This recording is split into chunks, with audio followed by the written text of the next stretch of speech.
cities want to be net zero carbon. And the reality is, if you are to be net zero carbon, there's a number of things you've got to address. How can cities become more accessible for a diverse population?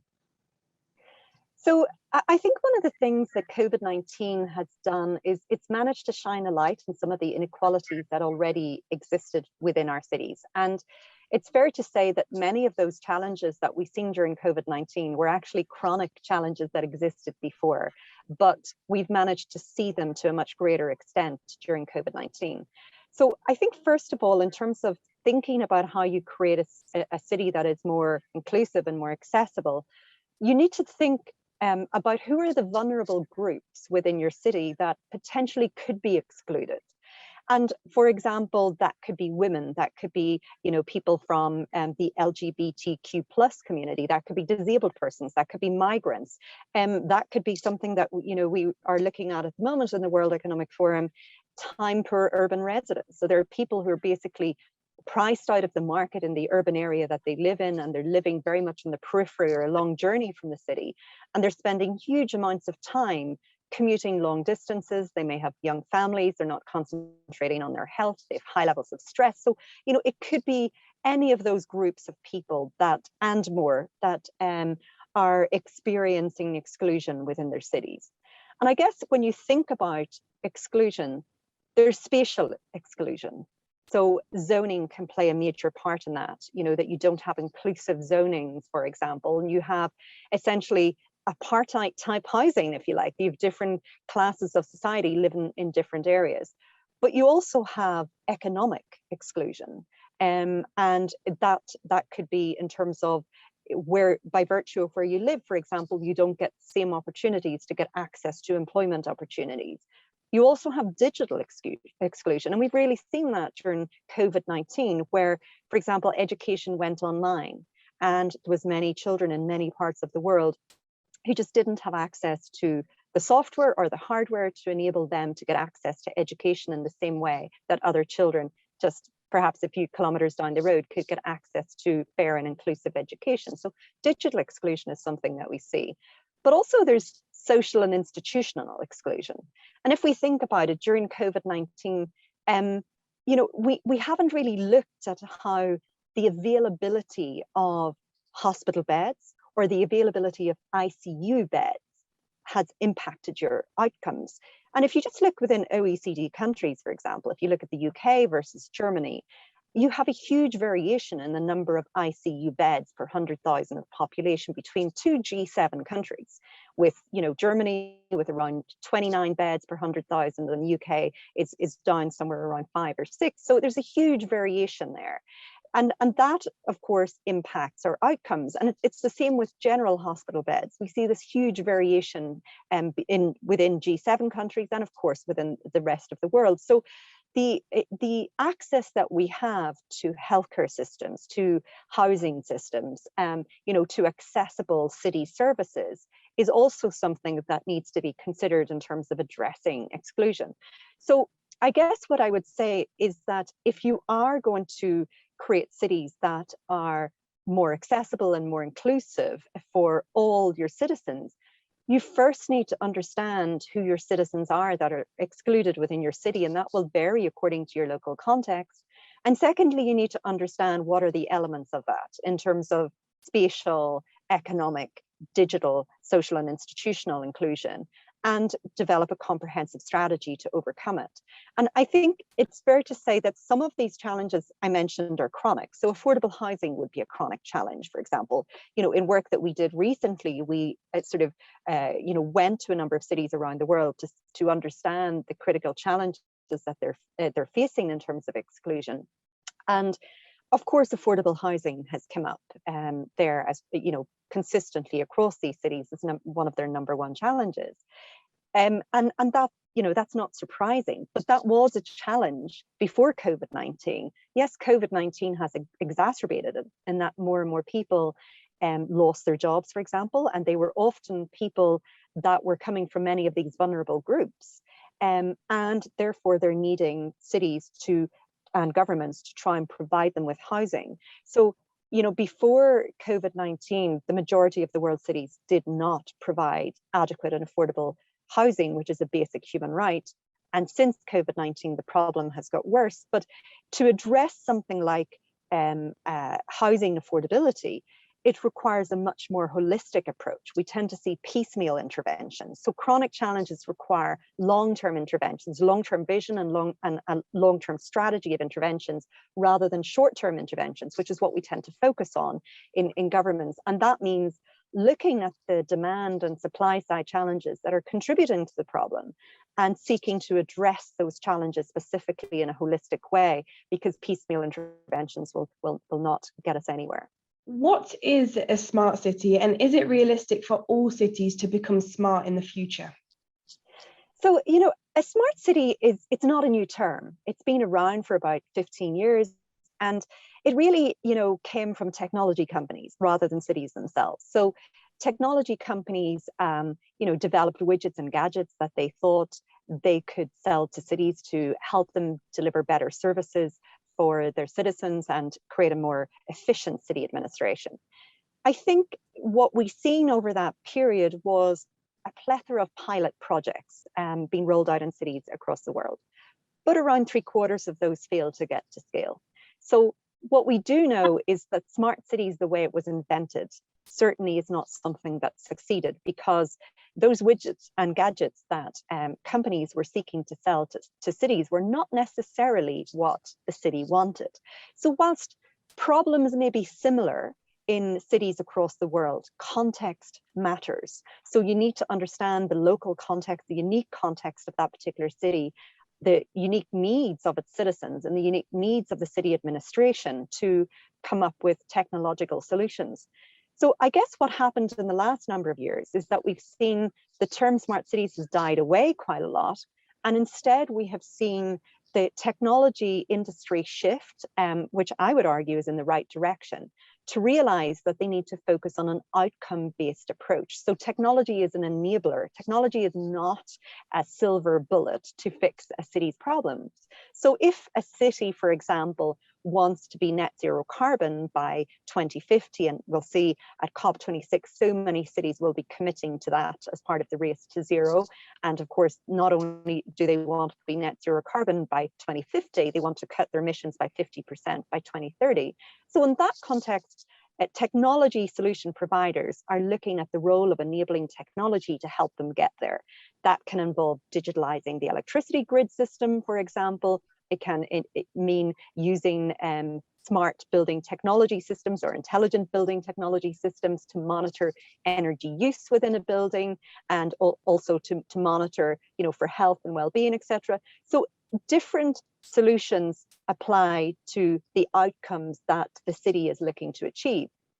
But I think the other side of it is, when we have some work that's being brought forward at the moment, and it's really looking at the role of enabling technology and driving a green and just recovery.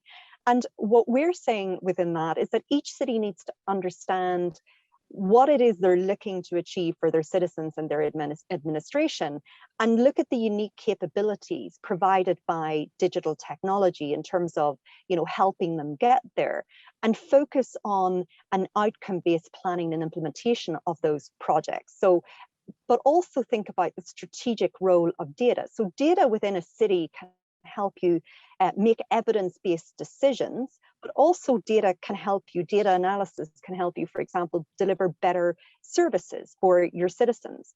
But I guess what we're also saying is, if you're going to do this within a city, you need to have the leadership, you need to have the governance model to be able to deliver, because without that, you're probably going to continue down the road, which we've seen in smart cities, which is deploying a plethora of pilot projects and they're not getting to scale. So I think what we need to see is both the city taking leadership and ownership, and we also are increasingly seeing the technological sector focusing on an outcomes-based approach, where they're first asking the city, what do you need for your citizens? What do you need for your administration?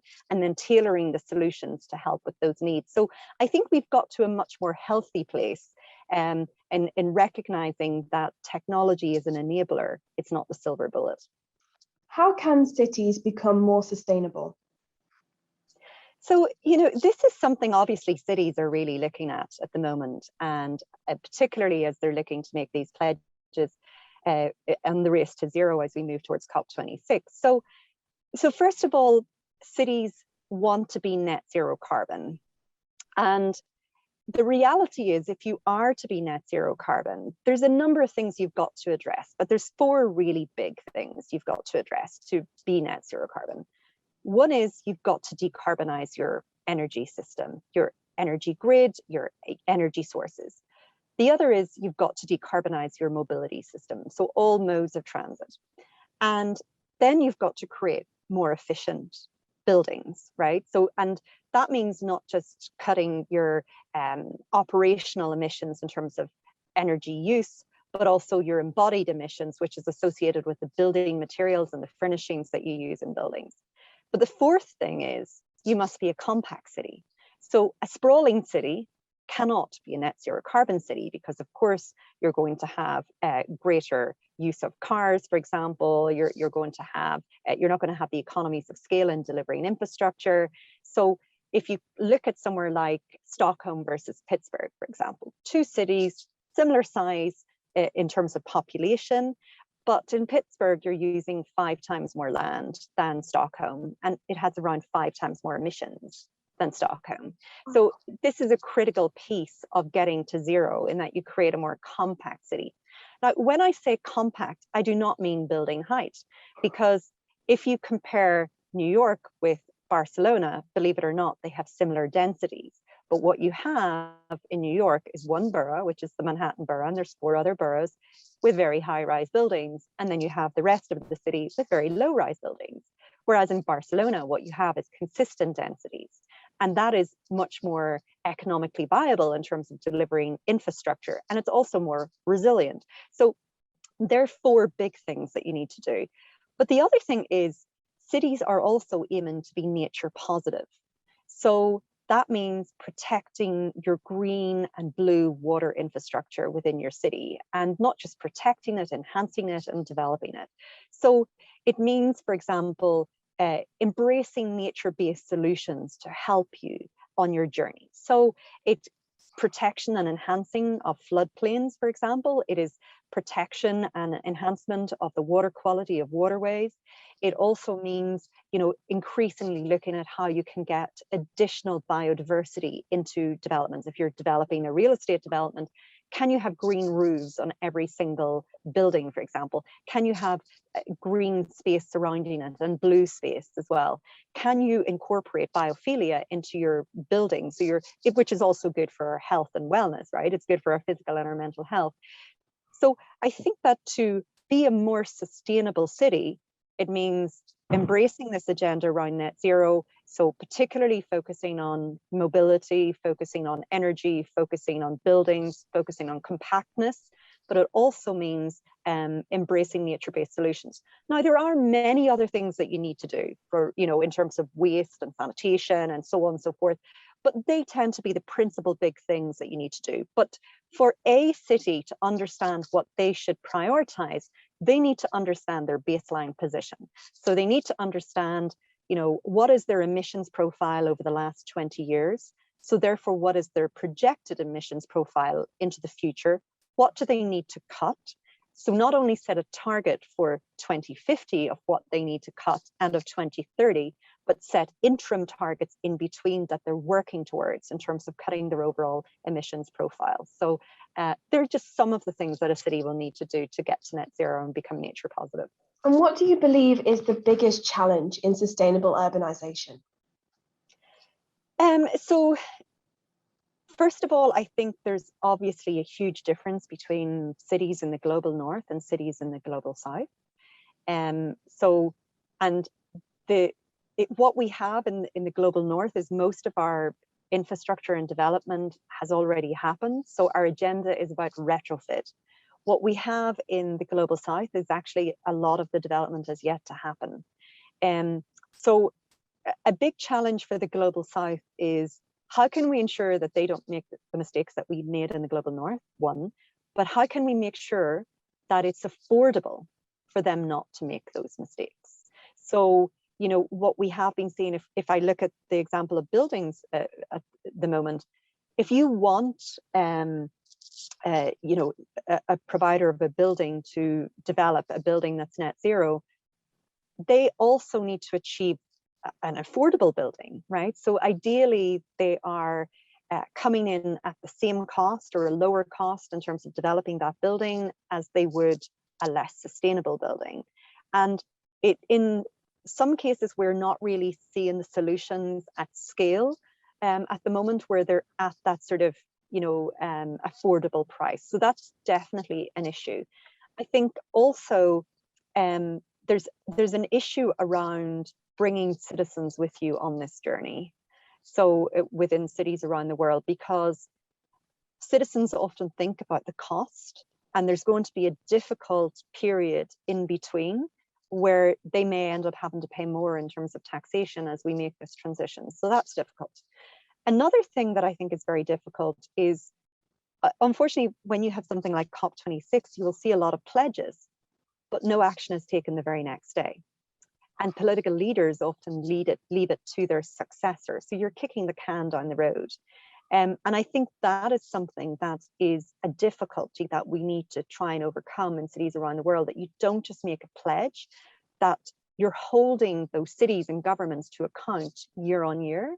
So they are taking the action. And the same applies to the corporate sector, that they're not just kicking the can down the road for their successor, that they're actually doing something the very next day. Another thing that I do have to highlight is finance, the availability of finance to actually pay for this. So if I was to talk to the financing community tomorrow, they would say, oh, we have lots of finance, we have a lack of bankable projects. So what do they mean by that? What they mean by that is there's a lack of projects within cities with the risk profile and structure for them to invest in. So they're not properly prepared. So what we often see is that national and city government lack the capacity and the technical expertise to prepare projects in such a way for an investor to actually want to invest in that project. So that's a big barrier in terms of the climate projects that cities around the world need to implement to help them get to net zero. It's very difficult for them to be financed because the projects are not prepared in such a way that the financial community will want to finance it. Another thing to add to that is COVID has had a huge impact on city budgets. So even the most frugal city is in deficit because of, they've seen their parking charges, for example, has plummeted, their toll charges revenue has plummeted, their property taxes or commercial rates has plummeted, their sales taxes has plummeted. But at the same time, they have had huge increases in costs related to health or sanitation, for example, or even reductions in returns and investments. So cities themselves, their budgets are severely impacted. So they have less of their own money to want to invest. National government has the same situation. They've had to borrow heavily. So national governments are more indebted than ever. So those transfers that would normally take place between national government to city government are going to be constrained over the next number of years. So that means they have to increasingly open themselves up to alternative sources of finance, particularly from the private sector, institutional investors, multilateral development banks, development agencies, philanthropy, etc. And in that context, they are lacking the capacity and technical expertise to prepare these projects for those investors to invest in. So that is probably the most wicked problem of all the problems that they face in driving this transition.